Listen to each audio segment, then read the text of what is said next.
दर्शक बंधु वर्तमान सबुठारु बड़ खबर सामना को आसुछि। इंडिया और न्यूजीलैंड मध्य तीनोटी दिनिकिया सीरीज खेला जाउछि। ए सीरीज रे सीनियर खेलाड़ी को विश्राम दिया जाइछि। ए सीरीज परे परे बांग्लादेश विपक्ष रे तीनोटी दिनिकिया सीरीज खेला जिवो। ए बांग्लादेश विपक्ष सीरीज रे सीनियर खेलाड़ी मानकु देखिबा को पाइबे। ताहा पूर्वरु एक बड़ खबर एबे सामना को आसुछि। ताहाले आ देरी न करी आसंतु जानिबा ए खबर विषय रे। बांग्लादेश विपक्ष रे आगामी सीरीज पई भारतीय दल घोषणा होई सारिछि।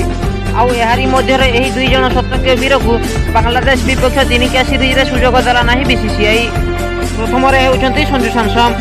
संजू सैमसन को कैरियर भारतीय क्रिकेट जगत रे सबुठारु बड़ विषय होईछि। सारा विश्व रे अनेक क्रिकेटर प्रशंसज्ञ संजू को तांको दक्षता पई प्रशंसा करूछंती, किंतु तांको भारतीय दल रे पर्याप्त सुजोग मिलु नाही। निकटरे होइतिबा दक्षिण आफ्रिका विपक्ष दिनिकिया सीरीज रे संजू भल प्रदर्शन करथिले एवं वर्तमान ठारू संजू भारतर दिनिकिया दलर नियमित सदस्य हेबे बोली आशा करा जाउथिला। हेले दुखर विषय होउछि कि संजू को न्यूजीलैंड विपक्ष एक दिवस सीरीज पई सुजोग दिया जाइछि, किंतु बांग्लादेश विपक्ष दिनिकिया सीरीज पई दलरे स्थान पाइ नाहंती।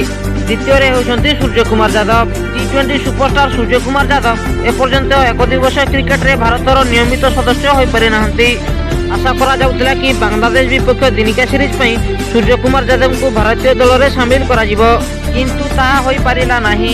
गुरुत्वपूर्ण कथा हला प्रमुख खेलाड़ी उपस्थिति रे सूर्यकुमार न्यूजीलैंड विपक्ष दिनिकिया सीरीज पई दल रे शामिल करा जायतिला, किंतु बांग्लादेश विपक्ष रे दल रे स्थान पाइले नाही।